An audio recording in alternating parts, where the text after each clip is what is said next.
హైదరాబాద్ మాదాపూర్ పరిధిలో ఆంజనేయ నగర్లో 7 అంతస్తుల భవనం కూలిన ఘటనలో రెస్క్యూ ఆపరేషన్స్ ఇంకా అక్కడ కొనసాగుతూనే ఉన్నాయి. ఇప్పటివరకు 2 మృతదేహాలను బయటకు తీశారు.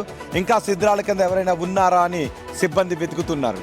భవనంలో రోజు పనిచేసే మనుషులు ఉన్నారని చెప్తున్నారు స్థానికులు. ఈ భవనం కూలి పక్కనే ఉన్నటువంటి వైట్ ఫీల్డ్ లో ఉన్నటువంటి మరొక అపార్ట్మెంట్ పై పడింది. ఆ విజువల్స్ కూడా మనం బిగ్ టీవీ స్క్రీన్ లో చూస్తున్నా. దాని సిచ్యువేషన్ కూడా ఏ విధంగా ఉందో మనకు అర్థమవుతోంది. ఆ అపార్ట్మెంట్ తో పాటు పక్కనే ఉన్న హాస్టల్ వాళ్ళని కూడా పోలీసులు ఖాళీ చేయించారు. 50 గజాల స్థలంలో 7 అంతస్తులు అనుమతులు ఎలా ఇచ్చారనే ప్రశ్నలు ఇప్పుడు లేవనెత్తుతున్నారు. కనీస నాణ్యత నియమాలు పాటించలేదు అని ఆ చుట్టుపక్కల ఉన్న జనం ఆరోపిస్తున్నారు. అసలు మినిమం గ్యాప్ కూడా లేదు బిల్డింగ్ కి. ఈ బిల్డింగ్ కూలిపోతే ఆ పక్కన ఉన్నటువంటి కనిపిస్తున్నాయి 50 గజాల్లో అసలు భవనం వెంటిలేషన్ జరగకూడదు.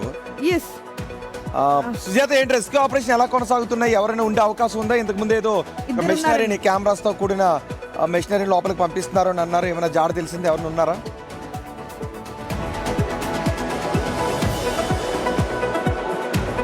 ఇప్పటి వరకు 2 మృతదేహాలను మాత్రమే గుర్తించారు. ఇంకా ఎవరన్నా ఉన్నారా అన్న కోణంలో అయితే ఇటు సర్చ్ ఆపరేషన్ కొనసాగుతుంది. విక్టిమ్ సిస్టమ్ ఆపరేషన్ ద్వారా ప్రస్తుతం మీరు విజువల్స్ లో చూస్తే పూర్తిగా పోలీస్ బందోబస్తు ఒకవైపు, సిఎంసి కమిషనర్ కొద్దిసేపటి క్రితమే సృజన ఇక్కడ వచ్చింది, డిఆర్ఎఫ్ బృందాలు, డిఎఫ్ఓ బృందాలు అందరూ ఒక్కసారిగా ఆ శిథిలాల కింద ఎవరైనా ఉన్నారా అని చెప్పేసి హై టెక్నాలజీతో సర్చ్ ఆపరేషన్ కొనసాగిస్తున్నారు. చుట్టుపక్కల ఉన్నటువంటి బిల్డింగ్లకి చాలా ప్రమాదకరంగా ఉంది అని చెప్పేసి వాళ్ళందరినీ ఖాళీ చేయిస్తున్నారు. అయితే ప్రస్తుతానికి ఇక్కడ ఉన్నటువంటి వాళ్ళు గతంలో మేము ఫిర్యాదులు చేశాము, అయినా కూడా రెస్పాండ్ అవ్వలేదు అని చెప్తున్నారు. సార్ చెప్పండి, ఇప్పటి వరకు కూడా ఒకసారి ఎమ్మెల్యేతో మాట్లాడదాము. సార్ చెప్పండి, ఇప్పటికే 2 మృతదేహాలను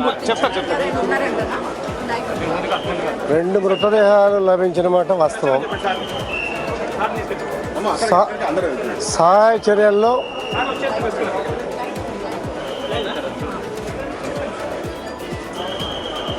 అండర్ కన్స్ట్రక్షన్లో ఉన్నటువంటి బిల్డింగ్ కూలిపోవటం, దానిలో 2 మృతదేహాలని బయటకు తీయటం, ఫైర్ సిబ్బంది, హైడ్రా సిబ్బంది, జిహెచ్ఎంసీ సిబ్బంది లేటెస్ట్ కెమెరాలతో ఎక్కడెక్కడ ఎవరు ఇంకా ఏమైనా ఉన్నారా, ఇంకా ఏమైనా డ్యామేజ్ ఉందా అనే సీరియస్గా తనిఖీలు చేస్తూ ఉన్నారు. మీరు కారణాలు ఏమైనా ఐడెంటిఫై చేస్తారు?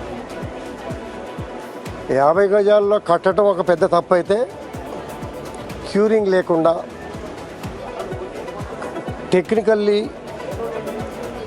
కన్సల్టెన్సీ లేక టెక్నికల్గా కూడా బిల్డింగు అది వైబిలిటీ కాదనేది కూడా చెప్తా ఉన్నారు. 2 వ్యక్తులు చనిపోయారు, బాధ్యత ఎవరు తీసుకుంటారా? అధికారులు తీసుకుంటారా? ప్రజాప్రతినిధులుగా మేము, అధికారులు, మా బాధ్యత ఉన్నది. దానిలో ఎటువంటి డీవియేషన్ లేదు. ఎందుకంటే జరుగుతున్నాయి. మేము ఎన్నోసార్లు ఆపడానికి 16 బిల్డింగులు ఒకేసారి సీల్ చేసాం. ముందు సీల్ చేస్తే వెనక నుంచి దోవ ఓపెన్ చేసుకొని పనులు చేసినటువంటి సందర్భాలు, రకరకాలుగా ఇబ్బందులు పడుతున్నటువంటి సందర్భాలు. టెక్నాలజీని ఉపయోగిస్తున్నారు. ఇంకెవరన్నా లోపల ఉన్నట్లు చూస్తున్నాము. ఇప్పటివరకు మనం దాని వరకు ఉపయోగించే మనం ఇద్దరిని కనుగొన్నాము. వారిద్దరిని కూడా పోలీస్కి హ్యాండ్ ఓవర్ చేసాము. మిగతా ఇంకా డెబ్రిస్ కిందకి ఇంకా మనం వెరిఫై చేస్తూ ఉన్నాం. మొత్తం 3 టీమ్స్ ఉన్నాయమ్మా. విక్టిమ్ లొకేషన్ సిస్టమ్స్తో 3 టీమ్స్ పనిచేస్తున్నాం. మధ్యాహ్నం నుంచి కూడా సర్చ్ ఆపరేషన్ చేస్తున్నారు. గతంలో చర్యలు తీసుకొని ఉంటే ఈరోజు ఈ పరిస్థితి వచ్చేది కాదు. ఉండదు కంపల్సరీ రైట్ పాయింట్ ఉండేది కాదు. మా వంతుగా ఇప్పుడు మాకు భయం ఉంది కాబట్టి మేము కంప్లైంట్ చేసిన దాని మీద స్పందన లేదు. అది ఎవరి పని వాళ్ళు చేసుకుంటారు. అపార్ట్మెంట్ వాసులు అయితే ఇంకా భయంతోనే ఉన్నారు. మనం ఒకసారి విజువల్స్ చూడొచ్చు. సృజన కంప్లీట్ కావడానికి ఎంత టైం పట్టే ఛాన్స్ ఉంది? చూడొచ్చు. అయితే ఇప్పటి వరకు ఇటు సిఎంసి కమిషనర్ సృజన కూడా సంఘటనా స్థలాన్ని పరిశీలించారు. ఈ బిల్డింగ్కి సంబంధించినటువంటి అనుమతులు లేకపోయినా సరే నిర్మాణాలు చేయడంతో ఇటు ఇక్కడ చుట్టుపక్కల ఉన్నటువంటి స్థానికులు ఎప్పటి నుంచో ఫిర్యాదు చేశాము కానీ పట్టించుకోవడం లేదు అని చెప్పేసి ఇప్పుడు ఆగ్రహాన్ని వ్యక్తం చేస్తున్నారు. ఒకసారి ఉన్నారని చెప్పి సర్చ్ ఆపరేషన్ ఇంకా కూడా కమిషనర్ ఇక్కడే ఉన్నారు కానీ మాట్లాడడం లేదు. కమిషనరు ఇంకా సర్చ్ ఆపరేషన్ కొనసాగుతుంది కదా అని చెప్తున్నారు. సార్ లోపల వరకు వెళ్ళారు, ఎవరైనా ఉన్నారా అక్కడ? ఒకసారి మాట్లాడదాం. సార్ లోపల వరకు డీప్గా సర్చ్ చేశారు కదా, ఎవరైనా లేదండి ఇప్పుడైతే ఏం లేదు, సర్చింగ్ ఆపరేషన్స్ నడుస్తున్నాయండి. ప్లీజ్. బిగ్ టీవీ స్క్రీన్ మీద చూడొచ్చు సర్చింగ్ ఆపరేషన్. డాగ్తో కూడా డాగ్ స్క్వాడ్ని తీసుకువెళ్లారు. లోపల ఏమైనా సరే మృతదేహాలు ఉన్నాయా, ఎవరైనా ఉన్నారా అని చెప్పేసి డాగ్తో కూడా అటు సెర్చ్ ఆపరేషన్ కొనసాగుతుంది.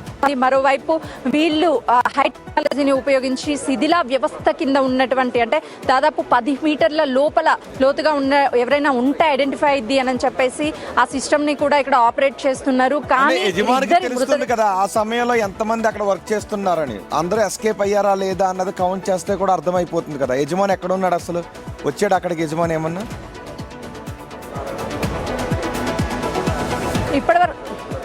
ఇప్పటివరకు యజమాని రాలేదు. దాంతోనే అసలుకి ఈ బిల్డింగ్లో ఎంతమంది ఉన్నారు అనేది ఇంకా అధికారులకి అంతు చిక్కని ప్రశ్నగా మారింది.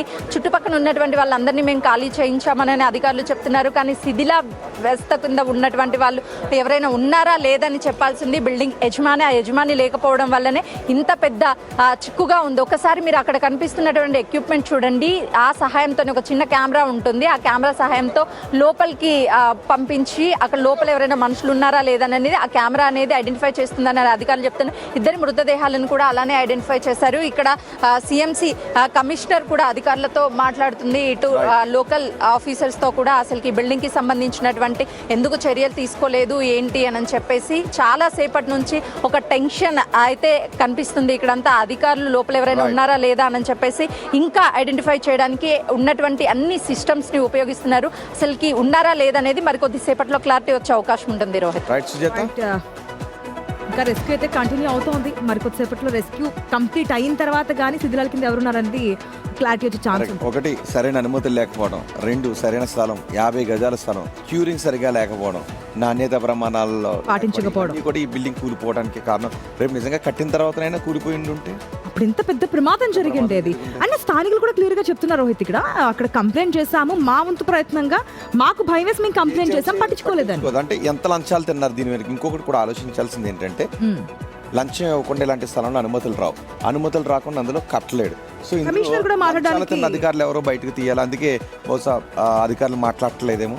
పోలీసు అక్కడికి వెళ్ళారు, సహాయక వాళ్ళ ప్రయత్నాలు చేస్తున్నారు. జిహెచ్ఎంసీ అధికారులు, టౌన్ ప్లానింగ్ అధికారులు, GHMC CMC and town planning అధికారులు దీనికి సమాధానం చెప్పాలి. ఎంత తిన్నారు ఈ యజమాని దగ్గర, ఎందుకు పర్మిషన్స్ ఇచ్చారు, ఎట్లా పర్మిషన్స్ ఇచ్చారు, వితౌట్ అంటే చూడకుండా 50 గజాల స్థలంలో ఏం కడతారు, సెట్ బ్యాక్ ఎంత వదిలారు, అవకాశం ఉందా లేదు, ఇవన్నీ చూడాలి కదా. ఇవన్నీ చూడకుండా నిర్మాణం జరిగిపోయింది. 7 అంతస్తుల భవనం నిర్మాణం, 2 ప్రాణాలు కోల్పోయారు. ఆ ప్రాణాలకి భరోసా ఎవరు బాధ్యత వహిస్తారనేది ఫస్ట్ పాయింట్ కదా. టీఎంసీ అధికారులు ఎంత తిన్నారు ఇలాంటి అనుమతులు, ఇంకే ఎంతమంది దగ్గర తింటూ ఉన్నారు లంచాలు. చూద్దాం నెక్స్ట్ అప్డేట్స్ లో దీనికి సంబంధించి రెస్క్యూ ఎంతవరకు కంప్లీట్ అవుతుంది, కంప్లీట్ అయిన తర్వాత ఎటువంటి సిచ్యువేషన్ ఉంది, ఆ భవన నిర్మాణం ఎవరైతే చేస్తున్నారో యజమాని మీద ఎటువంటి యాక్షన్ తీసుకున్నారు, ఇవన్నీ కూడా మనం ట్రాక్ చేద్దాం.